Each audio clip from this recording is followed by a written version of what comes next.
Hey everyone, and welcome to today's Explainer. I am incredibly excited to guide you through the complex, sometimes explosive, but always absolutely fascinating world of complete sample digestion for AAS, as presented by Dr. Kem. Today, we're covering complete sample digestion, including wet digestion, dry digestion, oven-dry digestion, microwave digestion, and graphite furnace digestion. We are going into full detail on the critical foundation of analytical chemistry. If you've ever found yourself pulling your hair out, wondering why your trace element recoveries are coming up short, well, you are in exactly the right place. Okay, let's dive into this. Here is a quick roadmap of what we're covering today. First, the sample preparation bottleneck. Second, dry ashing and graphite furnaces. Third, wet digestion techniques. Fourth, microwave-assisted acid digestion. And finally, preventing trace element losses. Starting right off with Section 1, the sample preparation bottleneck. Let's just face the hard truth about what really happens on the bench before a sample ever even gets close to a spectrometer. Get this, a staggering 61% of total analysis time is spent purely on sample preparation. 61%. But here's the real kicker. This exact same stage is responsible for 30% of all total analysis errors. Our spectroscopic instruments have evolved so much, offering just mind-blowing detection power, but they are literally at the mercy of the sample you feed them. Sample prep isn't just a step, it's the undeniable, critical bottleneck of the entire shebang. So, what are we actually trying to achieve during all those hours prep side?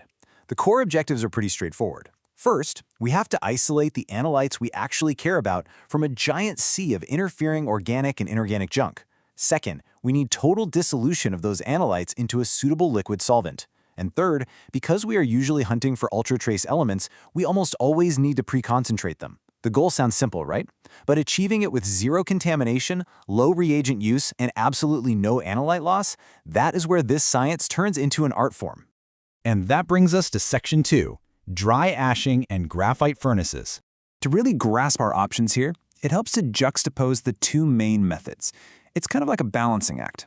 On one hand, you have dry ashing. It's easy. It's a remarkably clean method that doesn't need a ton of reagents, which means your contamination risks are super low.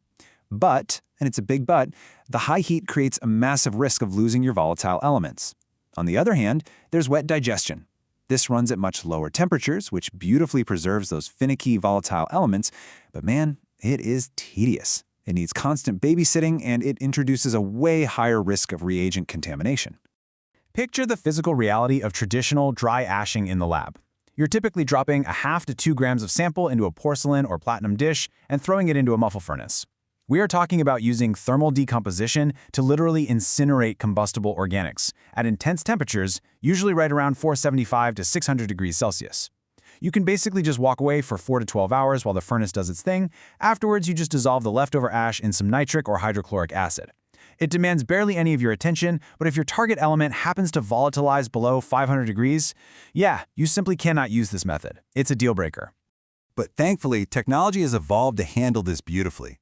Modern instrumentation compensates for these high heat challenges using something called the Surface Response Methodology, or SRM wizard.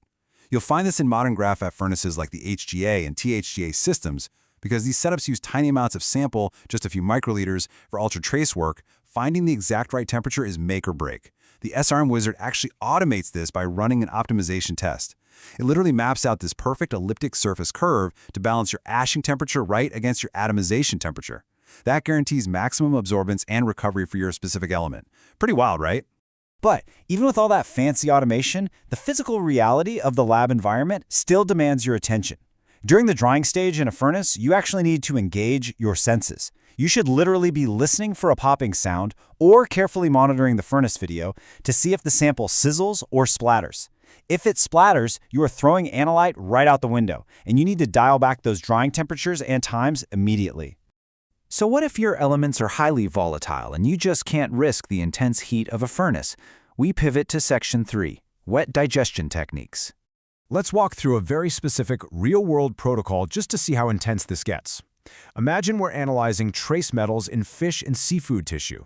You'd start by weighing out 5 grams of sample, then hit it with a potent mix of 5 milliliters of nitric acid and 5 milliliters of sulfuric acid. You pop that in a hot block at a gentle 60 degrees Celsius for 30 minutes. Then you slowly crank the heat up to 150 degrees until the sample literally chars pitch black. Here's where it gets crazy. You take the tubes out, let them cool down, and add 1 milliliter of hydrogen peroxide. The reaction can be incredibly vigorous. You just keep repeating those peroxide additions over and over until that sludgy blackened sample runs crystal clear. It works incredibly well, but it requires your absolute undivided attention. Because wet digestion eats up so much time, modern labs have increasingly turned to a faster, highly controlled alternative. Section 4. Microwave-assisted acid digestion. Let's move to and see how this builds into official standards, specifically looking at EPA Method 3015A.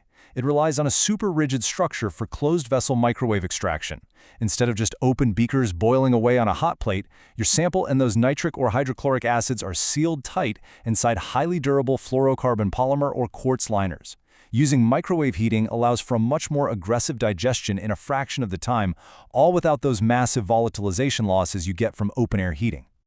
But sealing powerful acids and organic matter together inside a closed vessel, that creates a very real safety hazard. The EPA method actually has a critical safety decision point right up front. Has a vigorous reaction taken place? If your sample starts aggressively bubbling and reacting with the acid while it's still sitting at room temperature on the bench, you've got a problem. You absolutely must pre-digest that sample inside a fume hood with the vessel loosely capped. You have to let those built-up gases safely escape before you even think about sealing it up and putting it into the microwave system.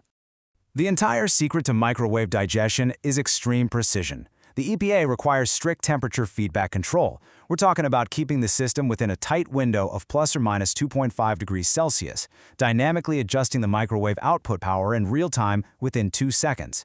Plus, preventing cross-contamination is a massive undertaking here. If you're switching between high and low concentration samples, those vessels have to be leached with hot hydrochloric acid at over 80 degrees for 2 whole hours, followed by hot nitric acid for another 2 hours. It's an intense workflow for sure, but absolutely necessary for accurate trace analysis.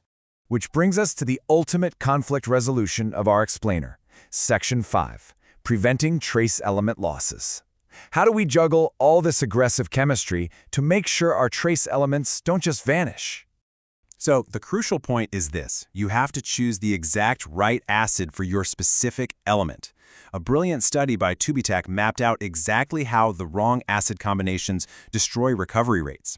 Take nickel, for instance. If you try to digest nickel using nitric acid alone, your recovery rate plummets to a dismal 40%. It's terrible.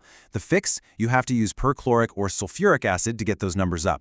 For stuff like lead, selenium, arsenic, and chromium, adding hydrochloric acid after a nitric perchloric digestion or accidentally vaporizing the sample to dryness causes massive losses.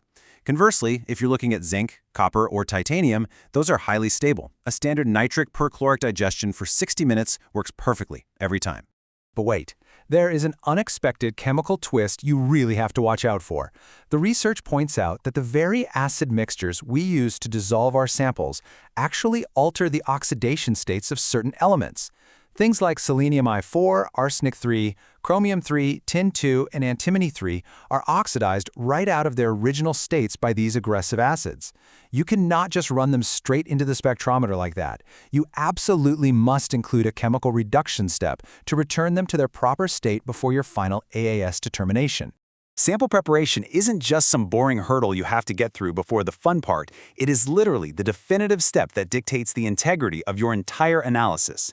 Whether you're harnessing the intense heat of a muffle furnace, anxiously monitoring the sizzle inside a graphite tube, navigating the vigorous bubbling reactions of a wet digestion, or meticulously programming a high-tech microwave extraction, your methodology determines your success. So I want to leave you with a final thought to audit your own laboratory practices. Look closely at your acids, your temperature profiles, and your target analytes. Are your trace elements actually surviving your sample preparation? Thank you so much for joining me for this explainer, and keep questioning the chemistry.